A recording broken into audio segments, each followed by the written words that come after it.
Welcome, everyone. We'll give it just a few more minutes for some attendees to trickle in before we get started.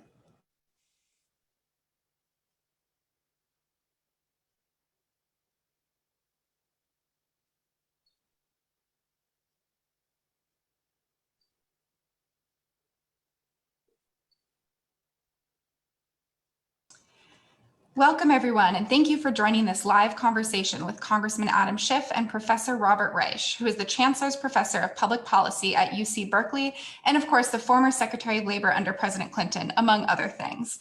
As a housekeeping note, at the end of this conversation, there will be time for an audience Q&A. If you're joining us on Zoom, you can submit your question in the Q&A feature at the bottom of your screen. If you're watching on Facebook Live, you can leave your questions in the comments of the video, and we'll get to as many as possible. With that, over to you, Congressman. Jenna, thank you very much. And I'm just so thrilled to be joined tonight or this afternoon for a discussion with Robert Reich, probably one of the nation's best known, foremost, most admired economists, professor at Cal. And, you know, I have a hard time saying most admired and Cal in the same sentence as I went to that other place across the bay. I think you're prejudiced. But I really think that Professor Reich has been prophetic in talking about for decades now this incredible and destructive trend towards a growing and yawning gap between rich and poor in this country.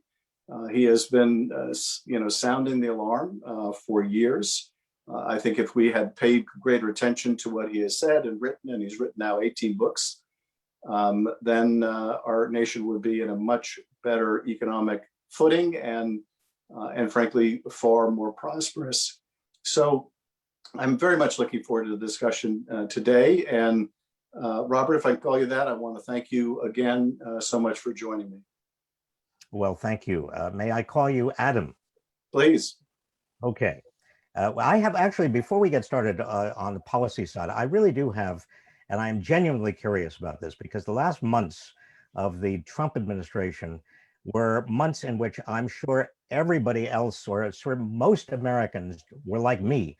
We were just hanging on by a thread in terms of anxiety and worry and outrage. And you were right in the middle of it. I just wanted, when you woke up in the morning and you were doing that investigation and the impeachment, I mean, were you filled with a kind of dread or a sense of doom or gloom, or what was the first waking moment of these days like for you?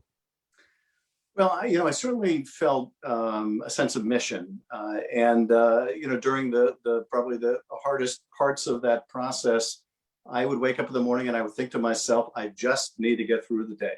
I just need to get through the day. And then at the end of the day, as I would come home and reflect on what had happened, I would think to myself with some sense of wonder, I'm still standing. I'm still standing, and I'm going to keep on doing this, getting up in the morning, doing everything I can during the day until this nightmare is over. And then it was, or I thought it was, with the election until we had the insurrection and all that followed. We are still not out of the woods yet by any means, but I think maybe we have touched bottom and are coming back. I'm extraordinarily impressed with what I see President Biden do. It gives me great optimism, but I got through it one day at a time, and You're nice to ask. Well, it's just, having been a government official, Secretary of Labor, I've had experiences where I've had hard days. And at the end of the day, I would say, I can't believe I got through this. But to have hard months and hard years is something, and to be in the middle of the action, it really requires a degree of fiber that I'm certainly glad you had. And thank you for that. And thank you for your continuing service. I like you, I'm relieved. I think Joe Biden is exactly the right temperament for what we have in front of us. And I think the American Rescue Plan is a good plan. I think the jobs plan, I hope it goes through Congress as quickly as possible. I think these are necessary. Well, I quite agree. And I'm struck in particular by one piece of the American Rescue Plan that I wanted to ask you about. And that is, as you know, the plan will lift half the children who are in poverty in the country out of poverty.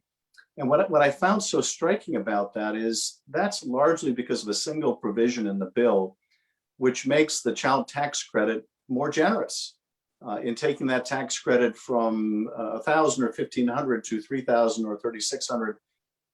That step alone could have such a profound effect on child poverty is remarkable to me. And what it says to me is that that poverty is a choice that we're making.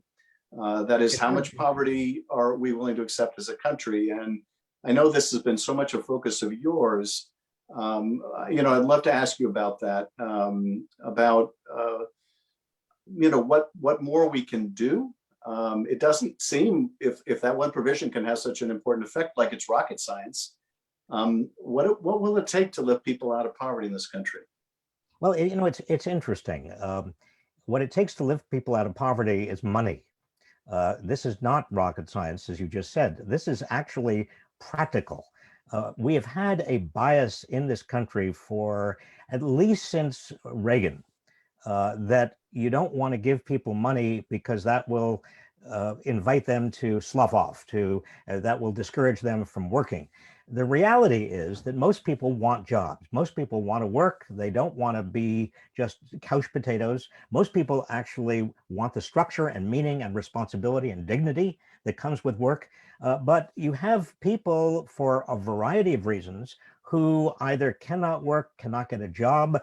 In this pandemic, it's obvious why. But even in a normal economy, you've got a number of people, millions of people who simply cannot find work.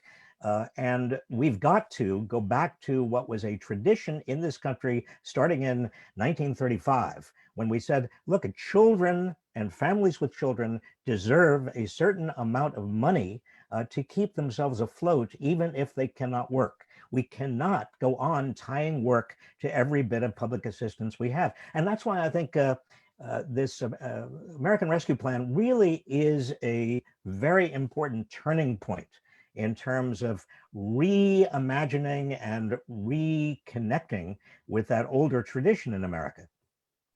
You mentioned 1935, and I'd be interested in your thoughts on what's different now than in 1935. People have observed that with the American Rescue Plan and now the big infrastructure and transportation plan, that Biden is kind of modeling himself knowingly or unknowingly like FDR. How much of what he is proposing reminds you of Roosevelt? How much are the circumstances different or the same? And what can you tell us about the trends since that period that have resulted in this income and wealth gap? Well, here's what's similar. In the 1930s and the Great Depression, 1 out of 4 families were without a breadwinner, which meant that you had people in a state of real desperation. People waiting in food lines, such as you've had during the pandemic. You have people who today, because of the pandemic, were reminded that they are only 1 paycheck or 2 paychecks away from poverty. They were reminded of that again, or before that, during the Great Depression. So Franklin D. Roosevelt had a public that was willing and eager to find new ideas, to try new things, to do whatever was necessary to get out of the worst depression the country had suffered up to that point. Now, the big difference today is that we have a very deep cynicism about government, and we also have a political party called the Republican Party that has become a kind of what do you want to call it? An organization that is not really a governing party. They are much more a kind of a party of outrage. They have taken their cues, and it really started before Trump. It starts with Newt Gingrich, really, in my mind, in 1995. A kind of a snarly, a negative, vindictive, suspicious, conspiratorial outlook. Now, there were conspiratorial views in the 1930s, but the country was so desperate that the country united behind Franklin D. Roosevelt. The country is not, is certainly uniting more than the Republicans are uniting behind Biden. Biden's plans, both the survival plan, the rescue plan, and the also the jobs plan are both very, very popular with the public. If 70% of the public is behind them, but the Republican Party itself is marching to a very, very different drummer. What do you, when you, I want to just ask you a question because you are right there on the front line. What are you seeing in terms of the willingness of congressional Republicans to respond to this crisis? And it's going to be a continuing crisis. We're not out of the woods by any stretch of the imagination. Are Republicans listening to their constituents? Well, it's a really good question. And, one of the things that fascinates me is, as you say, these plans of President Biden are very popular in the nation, and including popular among a lot of Republican mayors, Republican governors, and certainly a lot of Republican voters. So why did, for example, the rescue plan have unanimous Republican opposition in the House and Senate? Why is there such a divide between the representatives of the GOP in Congress and Republicans out in the country at large? And it comes down to, every now and then you see a vignette played out that is so telling about the state of affairs that it speaks to a larger proposition.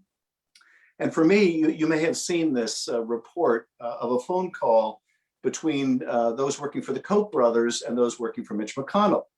And the subject of this call was HR 1. This is this massive voter enfranchisement bill designed to fight back against all these pernicious disenfranchisement efforts around the country, to do away with gerrymandering, to attack the problem of dark money.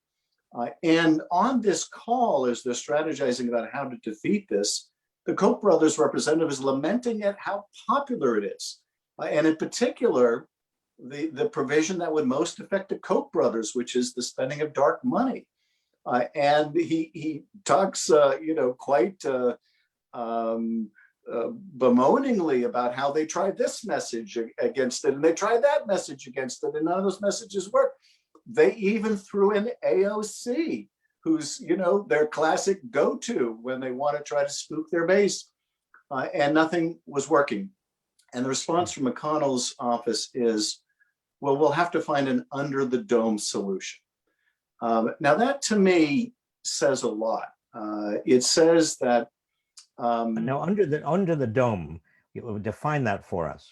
Well, meaning under the Capitol dome, meaning outside of the public view, meaning using the inside game. If we can't beat, this popular proposition in the open, if we can't defeat it with argumentation, if we don't have the better side of the argument, then we need to find ways within the process to defeat it. And of course, the filibuster is one of the paramount weapons that McConnell has. There are other weapons as well that help him disguise the votes that his members cast. But at the end of the day, it comes down to the filibuster. And I have to hope and pray for the sake of our country that at least in as far as voting rights are concerned, that the filibuster is amended to exclude that category of legislation. But I think it should be done away with altogether. I would much rather see a situation where the governing party can govern, and if they go too far, then they lose their power, and the other party has a chance to govern, than have just stagnation. But if it only means changing the filibuster on one issue, I would say make it the foundational issue of all, which is voting rights. I agree with you on that. I guess the question is one of timing. In other words, if you were Joe Biden and you had a huge table of things you wanted to get done, would you, obviously you're going to start with COVID relief, including unemployment in checks and everything else that people need. And that's the $1.9 trillion American Rescue Plan. And then you want to do whatever you can in terms of building jobs and infrastructure, and as wide as you can define infrastructure. And that's the $2 trillion bill that's going through, and it's going through on reconciliation. So it doesn't need to worry about getting 60 votes. But maybe then you say to yourself, I have enough sort of a wind at my back. Enough things are going in the right direction, and we're going to have a rip-roaring recovery, and people are going to feel that COVID is behind them, and people are going to actually feel that they are relieved and alleviated of this great burden, this plague, and maybe now I can risk my political capital in terms of dividing the nation. On getting rid of the filibuster and getting through the For the People Act and getting through even some measures like an assault weapons ban, for example, or a minimum wage to $15 an hour, or a whole variety of things that were difficult to do, in fact, impossible to do, as long as the filibuster was there. Does that make sense to you? Now you're there on the front line. I'm now spouting political strategy, which I used to know something about, but I don't know anything about anymore. Does that make sense? To a degree, but here's where I guess I would depart. If we wait until we pass an infrastructure bill and we're recovering from the pandemic and the economy is back and he feels he has the full wind in his sails, it may be too late to prevent the gerrymander of the House for another decade. We've been given a momentary reprieve by the fact that the census data is not yet ready. But if we're not able to address these fundamental voting issues, if we're not able to respond to these disenfranchisement efforts in Georgia, where it's a crime now to give people water waiting in line, and they're closing down polling stations in urban centers so people have to wait in line, then the president can pretty well write off his hopes of doing anything after this 2-year session of Congress. Yeah. Because so it really is about gerrymandering, and that very critical part of the For the People Act, HR 1, S1, would set up independent commissions to design state legislative districts rather than allow it to all be gerrymandered. And that raises to me another question, which is, I would just say not just gerrymandering. The gerrymandering obviously is most pertinent to the House because the Senate districts are the entire Senate. But if we can't push back against these disenfranchisement efforts at large, it means we lose the Senate too. And so I think time is really of the essence on the voting rights issue. And I don't think that one precludes the other. He can move forward and should move forward with the infrastructure package. But I do think we ought to take at least one page out of the GOP book. And that is, I have every confidence that if the Republicans controlled the White House, the House, and the Senate, and the passage of a single bill was existential to their party and what they thought for the country, they would find a way to get it done. And I think we need to as well. We have we're on the side of the angels here, and I think we need to use every bit of leverage we possibly can to make sure that gets done. And what's more, I agree with you, Adam. But I want to ask you a very practical question here. Let's just pretend it's just us. You got Joe Manchin and Kyrsten Sinema and maybe a few other senators who have indicated that they don't want to budge. I mean, Kyrsten Sinema especially doesn't want to budge on on changing the filibuster. How do you apply pressure? I mean, you're Joe Biden or you're Chuck Schumer or you're Adam Schiff. What do you say? What do you do? What's your leverage with Kyrsten Sinema? Yeah. Well, I would say this. I would say, first of all, don't surprise them with what you're going to do, and try to work with them on a plan. And the plan might be, they seem amenable to changing the filibuster so that you actually have to do what Jimmy Stewart did. And you got to take to the floor, and you got to speak all day and speak all night. And if Republicans want to speak all day and speak all night about how they want to disenfranchise people, then they can't do it from the shadows anymore. If that doesn't work, though, then I think you need to plan part B, which is you change the filibuster. And Mitch McConnell changed the filibuster when he decided that he wanted to jam through Supreme Court justices. You could no longer filibuster Supreme Court justices. So their leadership has made those decisions when it thought it important to do. And I think whatever leverage the president has, whatever leverage Senator Schumer has, needs to be brought to bear to make sure that on this existential issue for our democracy, the filibuster has to give way. It just has to get done. Congressman, you're Professor. saying either the talking filibuster or a filibuster that is restricted, and voting rights cannot be filibustered. And there's a good case for that. The filibuster historically has been used to support Jim Crow laws. It has a long and nefarious history. So there's a principle as well as a very practical imperative here. And I think the case is stronger with respect to this issue than perhaps any other. And I think Jenna is trying to signal it's time for us to go to questions from viewers. Yes, thank you, Congressman. We've been getting some great questions from our live viewers, so I want to turn to those now. Going to combine a couple together so we can get to as many as possible. Joel Levin, who's watching on Zoom, asks, do you think it is really possible to create sustainable economic growth based on clean energy and electric vehicles? And similarly, Miles Martin, who's also joining us on Zoom, wants to know, do you think that increasing funding for public transport is necessary for a transition towards a green economy? Well, my answers on both those questions would be yes. There has been a lot of empirical work, a lot of research on how many jobs and what quality of jobs can come out of a transition to a green economy, a non-carbon economy. And the consensus is that you get a lot of jobs, and many of those jobs, in fact, if not the majority of the jobs, pay better than the jobs we have now. And those jobs have a lot to do with technology, but they don't require a huge amount of technological understanding. They require people to be able to install and upgrade and service and maintain solar and wind and a variety of other technologies.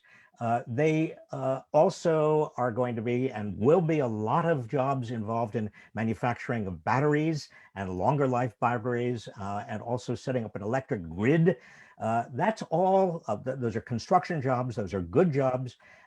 I think that what we know about the American economy is that the old jobs, the old fossil fuel jobs, the old pipeline jobs, many of the older jobs are actually already obsolete and are already causing a lot of people to either lose their jobs or are generating fewer and fewer jobs. So it's necessary.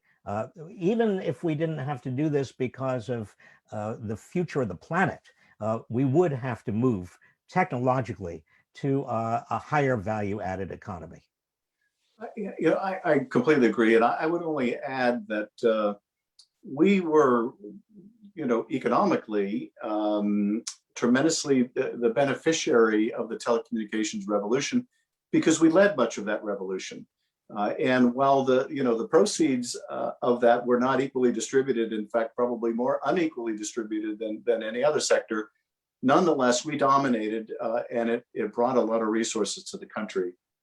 The nation that leads the energy revolution, energy being a much bigger segment of our economy, I think will drive enormous benefits. I'd like to see that be the United States of America rather than China. And so one of the things I love about the president's infrastructure plan, in addition to investing in infrastructure and green infrastructure, is the major investment in research and development. One of the trends that I think has been so destructive of our economy is this drive, this insane drive for the next quarterly profits. that really doesn't incentivize corporations to make major investments in R&D anymore. And we're competing with nations like China that are making major investments in R&D. So I love the fact that we will be investing in the human talent, in higher education, but also in these new technologies that can really power ourselves, power the world, and at the same time deal with climate. Absolutely. Jenna, I know you have other questions, but let me just add one other small bit. And that is that if you look back in the 1950s and ask yourself what portion of the American economy was devoted to infrastructure, research and development, and education, all major public investments, you find a higher proportion of the economy of the 1950s and early 1960s than today.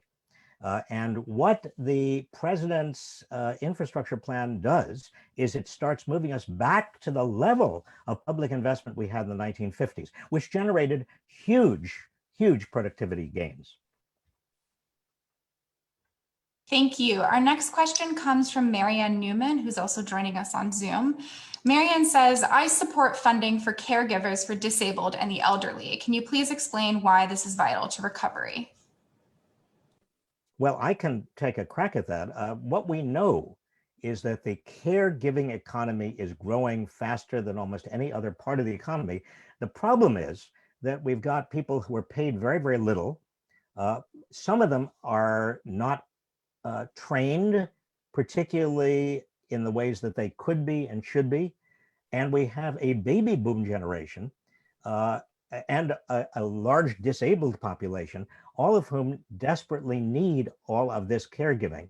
And we have an awful lot of, let's face it, women who are primarily given the responsibility because of gender dynamics and stereotypes for a lot of the caregiving who would otherwise be and can be enormously productive, but they need help.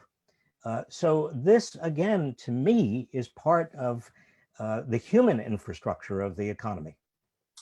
Yeah, I completely agree. And I think it's one of those investments that serves uniquely two mutually beneficial results. And that is, it improves the quality of the care for those being cared for, but also raises the standard of living for the caregiver. In the same way that we were talking about how the rescue plan lifts children out of poverty with the simple device of making more generous the child tax deduction, improving our investment in caregivers lifts a lot of those caregivers out of poverty and results in better care for those under their charge. So in that respect, it is a wonderful multiplier for our economy and for our health. Thank you both. And this will probably have to be our last question today. We've gotten several on this topic, so I'm going to combine a few to get to more.